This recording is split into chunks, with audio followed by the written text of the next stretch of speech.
Watts, all of LA. Growing up in Watts, you see all the gang violence, same thing that you see on the news. Rough, typical fighting all the time. The name of my books are Honoring Men 365 Days and I'm Sorry to Every Man. I was always a pretty good kid and I was scary at night, so I did all my bad work in the daytime, so I always got caught. So that's what kept me as a good kid. On my Facebook page, I would always put quotes dedicated to men, and a girlfriend of mine, she called me up and said, "Hey, are your quotes copywritten?" And I said, "No, they're not copywritten." And she was like, "You should get these quotes copywritten."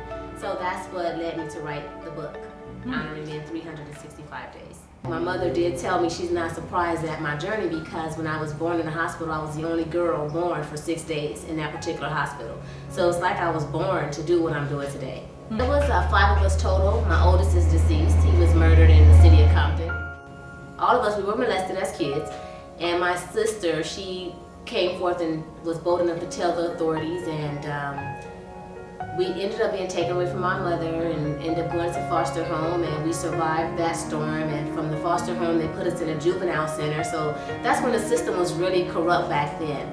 But we survived the storm. We ended up moving in with an aunt, and she raised us for a period of time. My mother gained custody of us, and we were back at home with our mother, and our lives just continued from there. It was sexual abuse. I recall one incident that I did endure. I was 7 years old. I was in the backyard.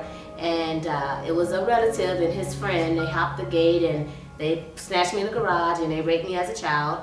And I remember going, like crawling back in the house, and I was in shock. I didn't know what to say, I didn't know what to do. And I remember sitting on the couch and I had a spiritual encounter, a moment. And it was just like, do you want to be a victim or are you victorious? And I chose to be victorious. I didn't want to be labeled as anybody's victim. Like you're traumatized. I didn't know what to say. I didn't know what to do. I was just there like, what just happened, you know? So I didn't say anything at that time. Like I said, my sister, she ended up coming out, speaking up and out for us. She was actually our strength. She was the strongest one out of all of us to actually speak up and say, hey, this is what's going on. And it put an end to it. Once I made it back into the house, I was still in shock. But while I was sitting down, it was just like something, very strong presence came to me and just asked me a simple question. Are you a victim? Are you victorious? And I chose to be victorious. And I had another spiritual moment. I was in the foster home and I tried to kneel down to pray. And while I was trying to pray, I figured, oh my God, you don't hear me, you know. So I became angry with God. Actually, I became so fierce with him because I didn't think that he was listening to my prayers. And so I had like a breakdown moment where angels came to hug me and they sheltered me during that time. But at that point, I was already angry at God. I'm like, why am I here? What's going on? But still being a child, trying to make sense of everything. Having this powerful angel being just hold me and console me during my time of need. When the authorities finally stepped in, I was actually at school, and my sister, something told me to go to the restroom. So I told my teacher I had to use the restroom. So while I was walking to the restroom, I saw my sister getting in the car, the police car. And so I instantly said, okay, I knew something was going on. But so I just didn't go back to class. I hopped the gate and ran home. I was like, I'm not going back because I didn't want the police to put me in that car. They had a little hole in the gate. I just went on, or however I got out of that school, I just did not go back to class because I knew that they were going to come for me, and ended up at home. And they ended up coming that night, and they were like, looking for me. And so I was like, no, my name is Mary. I denied it. I didn't want to leave my mother. So I never told anybody what happened to me because I chose not to be a victim. I just refused to say anything ever happened to me as a child. My sister just stood up and she was like, no, this is what's going on. She was actually our hero. But I had in my mind never to be a victim. So that's all I needed to hear for myself. I didn't want to hear what the authorities had to say, what this person had to say. I ended up being dropped off at a foster home with a lady, an older woman. She was very evil. And I stayed there away from my siblings. I don't know where they went. I stayed there until my next court date. I remember going to court, telling the judge, hey, I don't want to be there. So the judge told my social worker at the time, put her somewhere else, and I ended up at McLaren Hall, which was a juvenile facility at that time. And my understanding, today they're closed down because of the things that was going on in the center. I look back at it now and as an adult, and I just know that sometimes, unfortunately, God have certain paths and certain vehicles that we have to take to get to our destiny. So that's how I looked at it. That's how I look at it now. I remember I was lying down, and I always pray this certain prayer when it's given to me.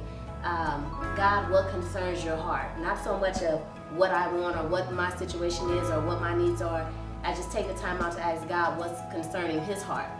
And when that moment happened, it was just like, I'm lying on my couch and he showed me this bright light, and he just said my relationship with men, the men that I created. And I was just like, wow. And out of that, that's when I picked up the pen and the paper and started writing my books.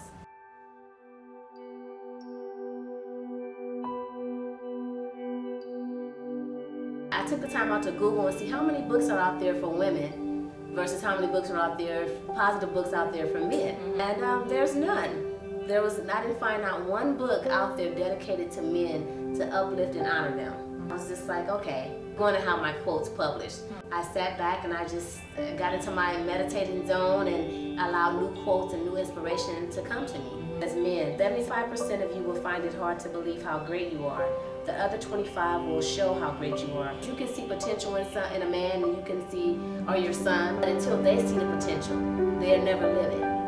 You know, even if they know that it's there, they have to dig deep to actually live it and to rise above what they see. Like, I mean, I think we're all great people. Yeah. We're created in such a great image, and we're living beneath our means and beneath who we really are and who we're designed to really be. I'm not my past, I'm not the situation. Those were sick individual, you know. I have a greater life to live. I've tapped into something greater within myself, and you make a choice on what do you want to live? Who do you want to be? You know, what do you see for yourself? You know, so I'm created in the image of God. Why should I allow any residue of my past consume me?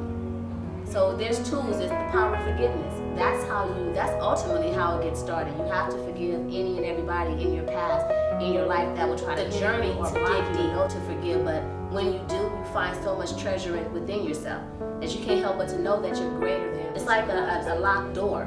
If I don't forgive, I can never get behind this locked door. But once I forgive, then I'm able to get behind this locked door and enjoy the treasures that's hidden. And these are hidden things that's deep within ourselves.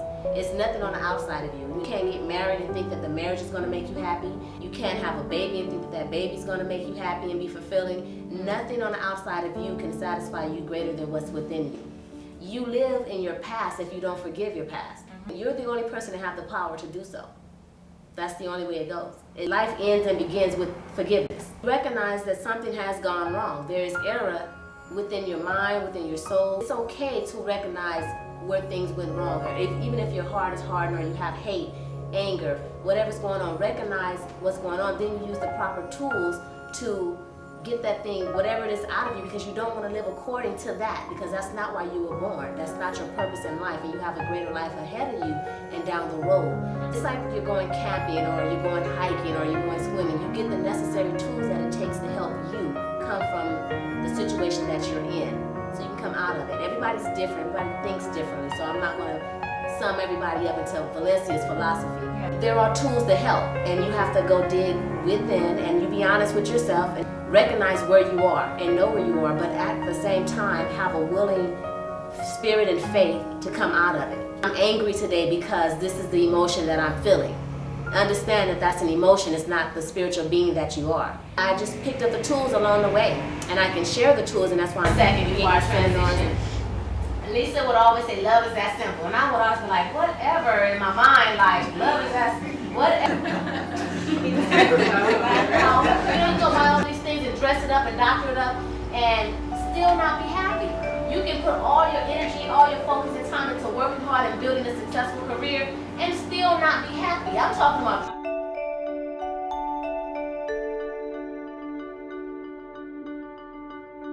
we're all so unique, but at the same time, the treasures that's within you, they're still there. I know the prize, I know the gifts, I know the tools, I know what's necessary, and I recognize them in other people.